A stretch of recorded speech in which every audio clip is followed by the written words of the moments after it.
O governo federal vai detalhar hoje as áreas que vão ser afetadas pelo contingenciamento de 15 bilhões de reais no orçamento de 2024. A medida é para respeitar as novas regras fiscais, evitar gastos em excesso e não desembolsar mais do que o arrecadado. A divulgação está marcada para logo mais, às 4 horas da tarde.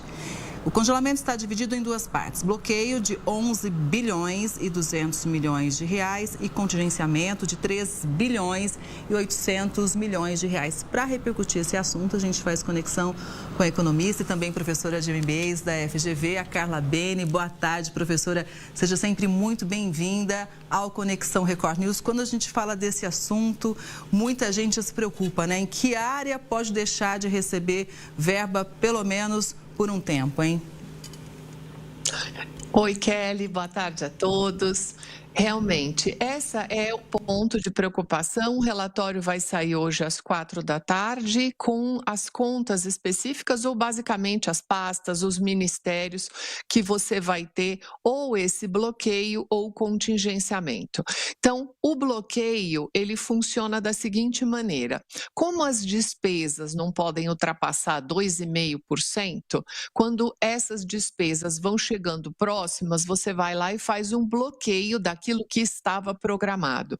E o contingenciamento é com relação a outra parte, porque você tem algumas situações de decisões que estão até penduradas, digamos assim, para o Supremo resolver. Então, dependendo da decisão do Supremo com relação à desoneração de folha de pagamentos ou em relação a alguns municípios, a receita que estava esperada não vai acontecer. Então, você já está fazendo o quê? O ministro Haddad já afirmou, eu já vou fazer o contingenciamento, já vou manter uma segurança aqui, justamente porque nós vamos manter o que foi combinado no arcabouço fiscal, no superávit, no déficit, no caso, ou seja, aquilo que foi combinado vai ser mantido, porque, inclusive, o presidente Lula afirmou isso, o ministro Haddad também, então agora é saber quais serão as pastas afetadas. E de que forma, essa medida do governo impacta no mercado como um todo? Porque qualquer fala do governo, a gente fala que o mercado é nervoso, E quando toma uma decisão dessa, que tipo de reflexo a gente pode observar, professora? O mercado fica mais calmo, digamos assim, ele fica menos nervoso, porque é mais ou menos o seguinte, o governo acordou em fazer uma regra fiscal de que a gente teria zerado receita com despesa na conta primária. Ou seja, nós não vamos ter déficit, mas existe um percentual dentro da flexibilidade, até 0,25 do PIB, pode ter.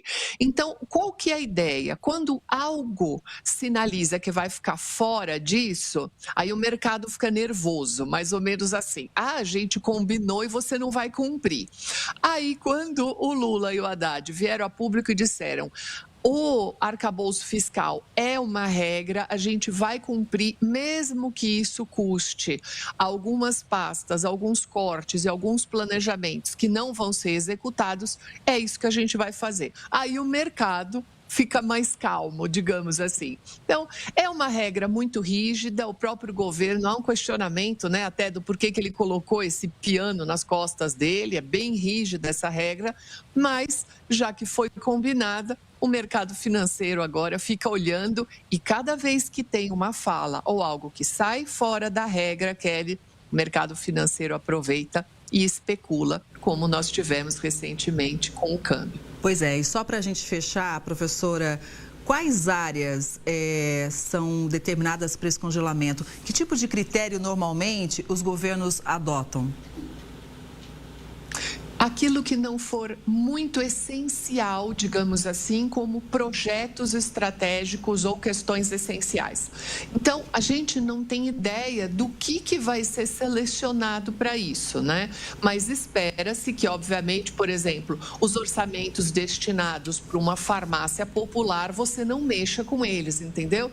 Então, algumas questões muito essenciais você preserva e outras que você iria fazer ou ou algum tipo de melhoria, algum tipo de investimento que não é caracterizado como tão essencial, você dá uma pausa e se a receita aumentar, você retoma isso. E a gente de olho, sempre aprendendo economia de um jeito fácil, sem complicação, com a professora Carla Bene, que inclusive cada dia vem com óculos mais bonitos que o outro, viu? Obrigada, professora, pela entrevista. Uma boa tarde, até a próxima.